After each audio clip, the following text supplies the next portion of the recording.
2006 সালে হংকং বাংলাদেশে যখন এসেছিল তখন তারা অতিষ্ঠ হয়ে গিয়েছিল মশার কামড়ে। এবার যখন তারা 2025 সালে 19 বছর পর বাংলাদেশে আসলো তখন তারা অতিষ্ঠ হয়ে গেছে ট্রাফিক জ্যামে এবং মাঠ সব ধরনের ব্যবস্থা নিয়ে they are not happy. Asian cup কোয়ালিফায়ার্সের বাংলাদেশের সাথে এই ম্যাচটার আগে হংকং কিন্তু বলছে 14 তারিখ তোমরাও তো খেলতে আসবে, আমরাও দেখে নেব। সেরকম একটা বার্তা আমরা পেয়েছি কোচের কাছ থেকে, অর্থাৎ হংকং চায়নার কোচ অ্যাশলি ওয়েস্টউড, যে বেশ পরিচিত নাম, সেই কোচকে নিয়ে নিশ্চয়ই আমাদের কথা হবে। তার প্রোফাইলটাও বেশ সমৃদ্ধ। তিনি বলছেন যে বাংলাদেশকেও তো আসলে হংকংয়ে যেতে হবে, তখন আমরা দেখব যে আসলে বাংলাদেশকে কি ফ্যাসিলিটিস প্রোভাইড করা হচ্ছে। কারণ প্রথম যেদিন হংকং বাংলাদেশে এসে ট্রেনিং করেছে সেই পিচটা তার পছন্দ হয় নাই, অর্থাৎ আগের দিন সেই পিচ তার পছন্দ হয় নাই। এখানেও এসে যে ফ্যাসিলিটিস সেগুলো তার পছন্দ হচ্ছে না। এছাড়া হোটেল তার সব কিছু ঠিক আছে। তবে বাংলাদেশে একটা ব্যাপার এখনও পাল্টায় না, সেটা হচ্ছে 2006 সালের যে মশা আর ট্রাফিক জ্যাম, সেটা বরং আরও বোধ হয় এই 2025-এ এসে বেড়েছে। এখন কথা হচ্ছে 2025-এ এসে বাংলাদেশ রেজাল্টটা আসলে পাল্টাতে পারবে কিনা। সেবার বাংলাদেশ 2-0 গোলে হেরেছিল, এবার বাংলাদেশ এই রেজাল্টটা চেঞ্জ করতে পারবে কিনা। এই মাঠে 1-0 তাদের মাঠে সব মিলে আর কি। তো ওইবারের রেজাল্ট থেকে এইবারের রেজাল্টে আসলে বাংলাদেশ সেটা চেঞ্জ করতে পারবে কিনা প্রশ্ন হচ্ছে সেটা। কিন্তু হংকং তো দল হিসেবে আরো শক্তিশালী হয়েছে। 2006 সালে যা অবস্থা তাদের ছিল তার চেয়ে এখনকার দলটাকে দেখে আপনার কাছে মনে হওয়ার কথা যে তারা আরো বেটার ফুটবল খেলে। দেখেন, প্রথমে আসলে দলের ডিফারেন্স করতে গেলে আপনাকে কোন পয়েন্ট অফ ভিউতে আসতে হবে র্যাঙ্কিং এর হিসেবে। বাংলাদেশ 184, হংকং 146। এই বছর বাংলাদেশ ম্যাচ খেলেছে কয়টা? 4টা। হংকং এই বছর ম্যাচ খেলেছে কম্পিটিটিভ ম্যাচ 10টা। সেখানে কে ছিল না? যারা রেগুলার ওয়ার্ল্ড কাপ খেলে তাদের এগেনস্টে তারা খেলেছে, চায়নার এগেনস্টে খেলেছে, সাউথ কোরিয়ার এগেনস্টে তারা ম্যাচ খেলেছে, ইরাকের এগেনস্টে ম্যাচ খেলা, ম্যানচেস্টার ইউনাইটেডের এগেনস্টে তারা ম্যাচ খেলেছে, জাপানের সাথেও তারা ম্যাচ খেলেছে। সুতরাং ম্যাচের হিসাব, রেকর্ডের হিসাব, ইনফ্যাক্ট আপনার ওই প্রবাসী ফুটবলারের হিসাব, সেইটাতেও হংকং বাংলাদেশের থেকে এগিয়ে। আর তাদের কোচ অ্যাশলি ওয়েস্টউড, যিনি এই দলটার দায়িত্ব নিয়েছেন, এটা তার 16তম ম্যাচ হতে যাচ্ছে। এবং এই সময়ে দেখার বিষয় যে তিনি এই দলটাকে নিয়ে আসলে কতখানি গুছিয়ে উঠতে পেরেছেন। এই যে ম্যাচগুলোর কথা বললেন, জাপান, সাউথ কোরিয়া, তারা তো হংকংয়ের চেয়ে অনেক শক্তিশালী, সেই দলগুলোর সঙ্গে তারা দাঁড়াতে পারে না, সেটা স্বাভাবিক। কিন্তু সেখান থেকে যে শিক্ষা তারা নিয়েছে সেটা দিয়ে তারা ইন্ডিয়াকে হারাতে পারে, সেটা দিয়ে তারা বাংলাদেশকে হারাতে পারে, সেটা দিয়ে তারা সিঙ্গাপুরকেও হারাতে পারে, সেই সামর্থ্য তারা রাখে। এবং এই দলের ফুটবলারদেরকে আপনি যদি একটু খেয়াল করেন তাহলে আপনি বুঝতে পারবেন যে ঠিক আমরা যেভাবে চট করে হংকং বললে বা হংকং চায়না বললে যে ধরনের শারীরিক গড়ন বা যে ধরনের চেহারা ভেসে ওঠে তার থেকে একটু আলাদা। কারণ এই দলের বেশিরভাগ ফুটবলারই মূলত হংকংয়ে অনেক দিন লিগ খেলেছেন, এরপরে তারা ন্যাশনালিটি নিয়েছেন এবং ন্যাচারালাইজ হওয়ার পরে আমরা দেখেছি যে এই দলে সেই ফুটবলারদের একটা আধিক্য আছে যারা হংকং টিমটাকে এখন রিপ্রেজেন্ট করছেন। এই কারণে বাংলাদেশ যখন এই দলের এগেনস্টে খেলতে নামবে তখন ব্যাপারটা এমন হয়ে দাঁড়াবে যে মূলত হংকং নয়, কিছু অর্থে আপনি ব্রাজিলিয়ান ফুটবলারদের এগেনস্টে খেলছেন, কিছু অর্থে আপনি স্প্যানিশ ফুটবলারদের এগেনস্টে খেলছেন, কখনো কখনো নিউজিল্যান্ডের ফুটবলারদের এগেনস্টে খেলছেন। মানে এই ব্যাপারগুলো মাথায় নিয়েই বাংলাদেশকে হংকং মোকাবেলা করতে হবে। সেই জায়গায় আসলে ব্রাজিল, নিউজিল্যান্ড, ক্যামেরুনের এর আগে বংশোদ্ভূত ফুটবলারও রয়েছে। এই চ্যালেঞ্জগুলো আসলে বাংলাদেশের জন্য থাকবে। এবং মানে জিনিসটা আপনি একটু ভেবে দেখেন, তারা কিন্তু হংকং এর লিগের রেগুলার পারফর্মার, এমন যারা আসলে পারফর্মার রয়েছে তাদেরকেই ওই ধারাটা আসলে শুরু হয়েছে 2020 সালের পর থেকে। তাদেরকে ওই হংকং এর ন্যাশনালিটি দিয়ে তাদেরকে ন্যাশনাল টিমে খেলানো হচ্ছে। এই সব কিছুই হংকং এর জন্য কিন্তু একটা প্লাস পয়েন্ট। এবং হংকং এর এই ফুটবলাররা আসলে কোথায় খেলে? চাইনিজ সুপার লিগ, সেখানে কিন্তু তাদের 6 থেকে 7 জন ফুটবলাররা খেলে। চাইনিজ সুপার লিগের পর যেটা আছে ফার্স্ট ডিভিশন, সেখানে খেলে। ইনফ্যাক্ট হংকং এর লিগেও তো আসলে তাদের খেলার এক্সপেরিয়েন্স আছে। এবং এটার সাথে যদি একটু যোগ করতে পারি, তারা ওই যে মানে হংকং চায়নাতে যে কারণে লিগ খেলে, তাদেরকে টার্গেটই থাকে যে আমি যদি এখানে 6-7 বছর খেলতে পারি তাহলে আমি এইটা ন্যাশনালিটি পেতে পারি যদি আমি লিগে ভালো পারফর্ম করি। ওই দুয়ারটা তাদের খোলা এবং ওই দুয়ারটা তারা খুব ভালো মতো কাজে লাগাচ্ছে। মনে করিয়ে দিই যে এই হংকং চায়না বাংলাদেশে এসছে বাংলাদেশকে এখানে হারাতে, এরপরে ফিরতি লেগেও হারাতে। কারণ এই মুহূর্তে পয়েন্ট টেবিলের যা অবস্থা তাতে হংকং চায়না সবার উপরে অবস্থান, 2 নম্বর অবস্থান করছে, একই পয়েন্ট আর কি সিঙ্গাপুরের সঙ্গে। এবং তারা গতবার এশিয়ান কাপে খেলেছে, পরপর 2বার তারা এশিয়ান কাপ খেলতে চায়। এই স্বপ্ন তারা শুধুমাত্র স্বপ্নই না, মানে এটাকে তারা বাস্তবে রূপান্তর করার জন্য যা যা করা প্রয়োজন তাই করতে চায়। ইনফ্যাক্ট তাদের গোলকিপার হুংফাই, তিনি এরকম একটা আঁচ দিয়ে রেখেছেন যে যদি এবার এশিয়ান কাপে তারা কোয়ালিফাই করতে না পারেন তাহলে হয়তো তিনি অবসরেই চলে যাবেন, 35 বছর বয়সী গোলকিপার। মানে তাদের জন্য স্টেকসটা হচ্ছে এইরকম যে এশিয়ান কাপে আমাদেরকে খেলতেই হবে, নইলে আমার ক্যারিয়ার শেষ। বাংলাদেশের জন্য ব্যাপারটা হয়তো অতখানি মরণপণ নয় যতখানি সমর্থকেরা স্বপ্নটা দেখেন। দেখেন এই জায়গায় বাংলাদেশের চ্যালেঞ্জটা হচ্ছে তারা কিভাবে হংকং চায়নার এই স্বপ্নটা আপনার ভঙ্গ করতে পারবে। দেখেন হংকং চায়নার খেলার যেই আসলে ধরন বা অলমোস্ট তারা এই বছরও 10টা ম্যাচ যেই নতুন কোচ অ্যাশলি ওয়েস্টউডের আন্ডারে খেলেছে, মোটামুটি আমরা এক্সপেক্ট করতে পারি একটা 3-ম্যান ব্যাকলাইন নিয়ে হংকং তাদের স্টার্টিং লাইন আপটা সাজায়। তবে হংকংয়ের সবচেয়ে প্লাস পয়েন্টটা হচ্ছে তাদের অ্যাটাকিং সাইডটা, যেটা বাংলাদেশের জন্য হবে সবচেয়ে দুশ্চিন্তার নাম। তাদের যেই দুই উইঙ্গার তাদের কথা স্পেশালি বলতে হয়, এবং তাদের উইঙ্গারদের ক্ষেত্রে অনেকটা আপনার দেখা যায় কি তারা অনেকটা ইনভার্টেড রোলে আসলে খেলেন। তারা ম্যাক্সিমামই দুই পাশ থেকে দুজনেই কাট ইনসাইড করেন, সেই জায়গায় তাদের অ্যাটাকিং সাইডটা কিন্তু অনেক স্ট্রং হয়ে যায়। একদিকে আপনার এভারটন কামেরগো রয়েছেন, যার আপনার হংকংয়ের হয়ে ডেবিউ হয়েছে কিন্তু খুব বেশি দিন হয়নি। তিনিও হচ্ছে গিয়ে আসলে ওই ন্যাচারালাইজড প্লেয়ার, তিনিও হচ্ছে ডেবিউর পর 10টা গোল তিনি আসলে করে ফেলেছেন। অন্য পাশ দিয়ে রাফায়েল মার্কিসের কথাও তো আপনার এখানে বলতেই হবে। মানে ফ্রান্সের একটা সময় মনে হচ্ছিল ফ্রান্সের ইউথ টিমের ক্যাম্পে তিনি ছিলেন, সেখান থেকে কি মনে করে আসলে পিএসজি আয়াক্সের রাডারেও তিনি ছিলেন, কি মনে করে হংকংয়ে চলে আসলেন লিগ খেলতে, এটা আসলে উনিই ভালো জানেন। তবে ডেঞ্জার ম্যান কিন্তু ওই রাফায়েল মার্কিস এবং এভারটন কামেরগো। এবং একই সঙ্গে ম্যাথিউ ওরের কথা আপনার বলতে হবে, ম্যাট ওর নামে যিনি আসলে খুব পরিচিত।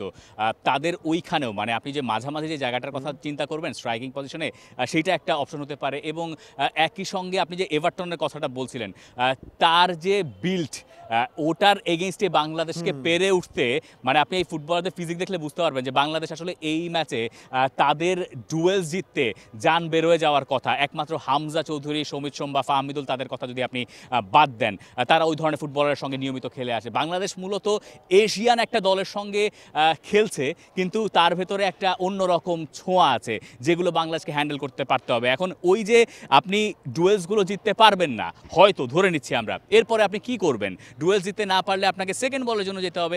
সেকেন্ড বলে যদি আপনি একটু ভালো করতে পারেন তাহলে বাংলাদেশের জন্য একটা সম্ভাবনা তৈরি হতে পারে। আবার যদি আপনি ফরমেশনে আসেন, যে হংকং কোন ধরনের ফরমেশন, আপনি বললেন যে 3-ম্যান ব্যাকলাইন, যেটা আবার মানে এক অর্থে 4ও কিছুটা, কারণ তাদের ওখানে একটা আদিকালের সুইপার রোল আমরা দেখতে পাই যে 3-1 মানে এইরকম একটা শেপ থাকে। তো 3 এর সাথে যে ওই 1টা, ওই 1-এর একটা বড় ধরনের ভূমিকা আছে।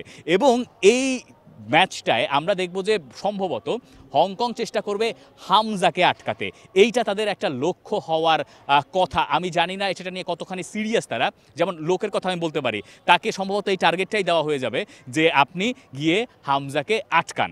লোকচুক পানের কথা আপনি বলছিলেন, তাদের মিডফিল্ডার, তার উপর সেই রোলটাই আসলে থাকবে। এবং আপনি যদি তাদের ওই ডিফেন্ডারদের ক্ষেত্রেও আপনি যেই জিনিসটা হিসেব করেন, তাদের ডিফেন্ডারদের হাইট, স্পেশালি লিওন জোন্স, তার হাইট হচ্ছে, তিনিও আসলে ব্রাজিলিয়ান স্কটিশ বংশোদ্ভূত, স্কটল্যান্ডের ইউথ টিমে তিনি খেলেছেন, তার হাইট 5'11". অলিভার বেঞ্জামিন, যিনি হচ্ছে রাইট ব্যাকও খেলতে পারেন, বাট ধারণা করা হচ্ছে তিনি রাইট সেন্টার ব্যাক হিসেবে হয়তোবা তিনি এই ম্যাচটা স্টার্ট করবেন, তার হাইট হচ্ছে 6'1". সুতরাং বাংলাদেশের যখন স্ট্রাইকাররা, বাংলাদেশের আমাদের তো একটা জিনিস এমনিতে আছে, আমার হিসাব বাদ দিয়ে, মানে হাইট হচ্ছে কি আপনার একটু ছোটখাটো, তাদের কাছে আমার হিসাব, আমি তো ধরনের লম্বাই আছি, তো ওই জায়গায় হচ্ছে কি সেখানে বাংলাদেশের স্ট্রাইকারদের চ্যালেঞ্জগুলো হবে মানে সেট পিসগুলো আপনি পাবেন কিনা, আপনি হচ্ছে ক্রসিং এর সময়গুলো আপনি পাবেন কিনা। এই জন্য বাংলাদেশ যেটা প্ল্যান করছে, বাংলাদেশ খেলবে কিভাবে, বাংলাদেশ হচ্ছে গ্রাউন্ড বেস ফুটবলটা খেলবে। বাংলাদেশ আপনার ক্রস জেনারেশন কম করবে, কাটব্যাকটা বাংলাদেশ বেশি করবে। এছাড়া বাংলাদেশের কাছে আপাতত মনে হচ্ছে তাদের ডিফেন্ডিং লাইনটা, এইটা হচ্ছে একটা উপায় মানে করবে বলা হচ্ছে করার চেষ্টা করবে আর কি, এইভাবে বলা মনে আর একটু শ্রেয়। এবং যেখানে একটু অ্যাডভান্টেজ হয়তো আসতে পারে, যে অ্যাশলি ওয়েস্টউডের কথা বলছিলাম, যিনি এই দলটার কোচ, অনেক হয়তো টেলিভিশনে তাকে দেখে থাকবেন, আমি বহুকাল তাকে টেলিভিশনে দেখেছি, তো তার সঙ্গে আমার কথা হচ্ছিল যে আপনাকে আমি টেলিভিশনে দেখেছি, আপনার প্রেডিকশন আমার মতোই ভুল হয়। হ্যাঁ, তো আপনি এই মানে এক্স ম্যানচেস্টার ইউনাইটেড ফুটবলার, তারপরে হয়তো তার ক্যারিয়ারটা যেভাবে তিনি চিন্তা করছেন সেভাবে আগায়নি, কিন্তু এশিয়ায় তিনি অনেকদিন কাজ করছেন। তিনি আফগানিস্তানের দায়িত্ব নিয়েছিলেন 2023 সালে, যার ঠিক আগে বাংলাদেশে আফগানিস্তান খেলে গিয়েছিল মাস 2 আগে। এরপরে ইন্ডিয়াতে তার এর আগে কাজ করার প্রোফাইল আছে, একের পর এক তিনি কাজ করেছেন বেশ কিছু ক্লাবে। সো এইখানকার ফুটবল তিনি খুব ভালো মতো জানেন যে সাউথ এশিয়ান ফুটবলটা আসলে কি, এই ব্যাপারে তার ভালো ধারণা আছে। এখন এই ম্যাচে তিনি যখন দল সাজাচ্ছেন তখন তার আড়ালে ওই চিন্তাটাও থাকছে যে ঠিক আছে এই স্টেডিয়াম পুরোটাই বাংলাদেশকে সমর্থন দেবে। এবং আওয়ালের কথা আপনার মনে থাকার কথা যে তিনি বলেছেন যে বাংলাদেশে খুব ভালো জায়গা না, খুব ফ্রেন্ডলি জায়গা না, এটা তারা শুনে এসেছেন, বুঝেও যাবেন। দেখেন এই কারণে একটু আমার কাছে মনে হয় যে একটু রোয়েশ হয়েই হংকং চায়না খেলবে বাংলাদেশকে রেসপেক্ট দিয়ে। এখন দেখার বিষয় যে বাংলাদেশ ওই রেসপেক্টটা অর্জন করে নিতে পারে কিনা। হংকং চায়নার এখনের যে গোলকিপার কোচ, তিনি আপনার 2006 সালে এই মাঠে এসেই খেলেছিলেন। তিনি এখন হংকং চায়নার গোলকিপার কোচ হিসেবে আছেন। তিনি বলছেন এই স্টেডিয়ামটার অনেক কিছু বদলেছে, আউটফিল্ডের অবস্থাও নাকি, পিচের অবস্থা নাকি একটু ভালো হয়েছে, কিন্তু ওই আপনার বাংলাদেশ নিয়ে একটা ভয় আসলে তাদের এখনো কাজ করে। সেটার পেছনেই হামজা, সমিত, তাদের ইনক্লুশনটা রয়েছে। এবং আরও একটা জিনিস যদি আসলে খেয়াল করেন যে একজনের কথা কিন্তু আমরা বলতে ভুলে গেছি, সেটা হচ্ছে গিয়ে হংকং চায়নার এই দলটার আসলে গোলকিপার হিসেবে যিনি আছেন, ইয়া ফুংফাই। মানে তার মতো এক্সপেরিয়েন্স ক্যাম্পেইনার, মানে তার সবচেয়ে স্পেশালিটি হচ্ছে বাংলাদেশ যদি আসলে গোলের সুযোগও পায়, তাকে বিট করা কিন্তু অনেক কঠিন একটা কাজ হবে বাংলাদেশের ফরওয়ার্ড বা মিডফিল্ডারদের জন্য। 1-to-1-এ তার রিফ্লেকশন দারুণ, তিনি এখানে ক্লোজ ডাউন করে ফেলতে পারেন মানে ইজিলি যে কোনো অ্যাটাকারকে। এটাও কিন্তু বাংলাদেশের জন্য আসলে বড় চিন্তা। ও আরেকটা নাম বলতে দেন, মানে আমি একজনের খেলা দেখে একটু অবাক হয়েছি, সেটা হচ্ছে এই দলটার একজন জাপানিজ বংশোদ্ভূত খেলোয়াড় আছে। তিনি জানেন 16 বছর বয়সে হংকং ন্যাশনাল টিমে প্রথম ডাক পেয়েছেন, শানিচি চান।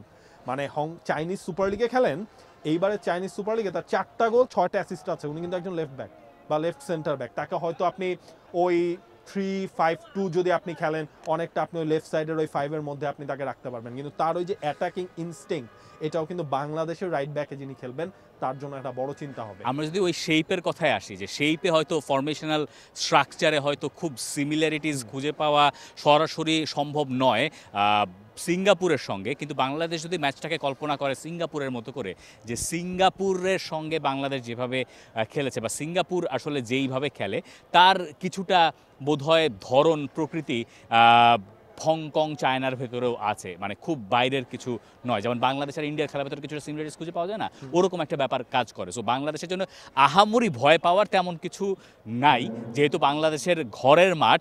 কিন্তু বাংলাদেশকে ওই মানে ব্যাপারগুলো সতর্ক থাকতে হবে যে আমি তো এই সব জিনিসের তার থেকে অনেকটুকু পিছিয়ে থাকার পরে নিশ্চয়ই আমার কাছে অন্য একটা উপায় আছে, যে উপায় দিয়ে আমি তাদেরকে ঘায়াল করতে পারবো। যেমন আমি বলছিলাম যে ডুয়েলসে তারা হয়তো এগিয়ে থাকবে, তাদের যে ফিজিক্যাল অ্যাট্রিবিউটসগুলো আছে সেগুলো তাদেরকে অ্যাডভান্টেজ দেবে, কিন্তু তার এগেইনস্টে আপনি আসলে কি অ্যান্টিথিসিস দাঁড় করাতে পারেন?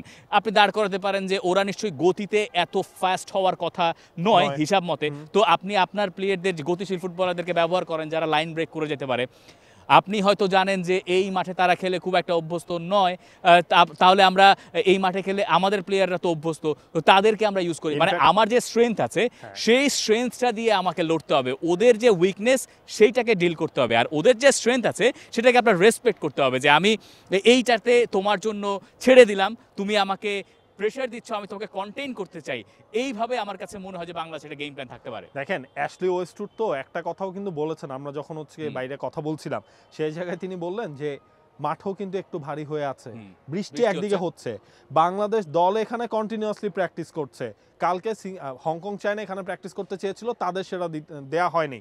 খুব স্বাভাবিকভাবে সেটা ম্যাচ ডে -2-তে আপনি আসলে দিতে বাধ্য না, সেটা বাংলাদেশও যে ওখানে যে পাবে সেটাও আমরা এক্সপেক্ট করতে পারি না। এই জিনিসগুলো আসলে তাদের জন্য বাংলাদেশের এই সুবিধাটা কাজে লাগাতে হবে। আপনি যেটা বলেন যে স্পিড দিয়ে যদি বিট করা যায়, এই জিনিসটা আসলে করতে হবে। বাংলাদেশের গেম প্ল্যানটা কী হবে এটা নিয়ে আমরা বাংলাদেশ পার্টিও মনে হয় কথাবার্তা বলতে পারবো। তবে হংকং চায়নাকে ওরা মানে আপনি যদি যতটুকু সময় আপনি ওদের আটকে রাখতে পারবেন এবং শুরুতে যদি একটা গোল দিয়ে ওই লাইনটা আসলে ব্রেক করা যায়, তাহলে হংকং চায়নাকে আমার মনে হয় এই হোম ক্রাউডের সাপোর্ট নিয়ে আটকে রাখা আসলে সম্ভব। এবং যেখানে বাংলাদেশের জন্য টোটকা হতে পারে যে হংকং চায়না এই দলটা নিশ্চয়ই সবাই একসঙ্গে অনেকদিন ধরে খেলছে না, তার মানে তাদের ভেতরে তারা তো একসাথে ক্যাম্পও আসলে করে না, এবং এই দলটা প্র্যাকটিস শুরু করেছে 7 তারিখ থেকে।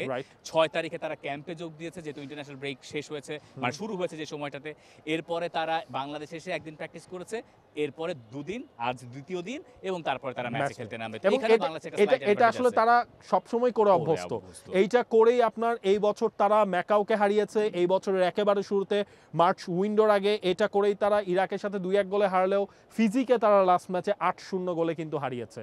ইন্ডিয়ার সাথে তাদের সেই জয়টা আছে, যদিও সেটা জায়গাটা খানিকটা লাকি আমি বলবো একেবারে শেষ দিকে যে তারা একটা পেনাল্টি পেয়ে স্টেফান পেরেইরা আরো একজন ব্রাজিলিয়ান তার কথা আমরা বলতে ভুলে গেছি স্টেফান পেরেইরার কথা বলা দরকার জুনিনিওর কথা বলা হয় মানে Juninho Brazilian Stefan Pereira Juninho Stefan Pereira যে গাট্টা গুট্টা এবং তার যে অ্যাবিলিটি সেটা মাঠে দেখে আপনি আলাদাই করতে পারবেন যে এই লোকটা স্টেফান পেরেইরা আপনি জুনিনিওকে দেখে আলাদা করতে পারবেন যে তাকে বিট করা ধরেন তার এগেইনস্টে কে খেলতে পারেন কথার কথা আলামিন হ্যাঁ তো দুজনের ভেতরে একটা বিরাট বড় গ্যাপ আছে ধরেন আমার আর আপনার হাইটের কতটুকুই বা গ্যাপ আছে এর থেকেও বেশি গ্যাপ আছে গ্যাপ পড়বে ওখানে কিন্তু তারপরেও তো আমি আপনার এই পাশ দিয়ে চলে যেতে পারি যাইতে তো পারি তাই না তো আলামিন সেটা পারলেও পারতে পারেন হু নোজ কিন্তু এই সব ব্যাপারে বাংলাদেশে ভরসা রাখতে হবে এবং বাংলাদেশকে আসলে জেতার জন্য খেলতে হবে মানে ড্র করে তৃপ্তির ঢেকুর তোলার এছাড়া তো কোনো উপায় নেই আপনি হ্যাঁ মানে লিটারালি এটা হচ্ছে ডু অর ডাই ম্যাচ মানে এইটা 3 পয়েন্ট হচ্ছে লাগবেই না হলে হচ্ছে আপনি 14 তারিখ বা বাকি নভেম্বরে ইন্ডিয়ার সাথে ম্যাচ সবকিছুই আসলে আপনার একদিক থেকে পুরো মানে কোনো অর্থ থাকবে না সুতরাং বাংলাদেশের ফুটবলারদের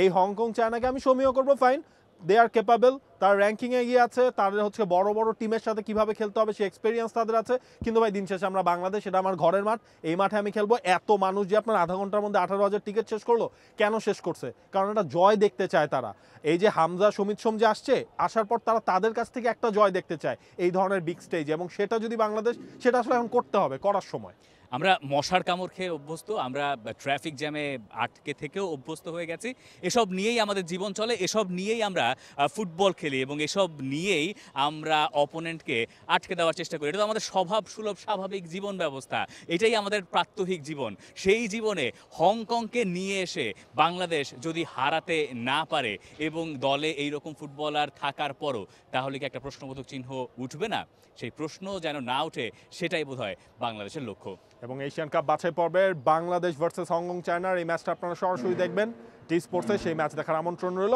বাংলাদেশ পার্ট নিয়েও কিন্তু অনেক কথাবার্তা আছে সাথেই থাকুন For more updates, subscribe to our YouTube channel and click on the bell icon. Follow us on Facebook and Instagram. Download T Sports app to enjoy exciting games and highlights. Visit tsports.com.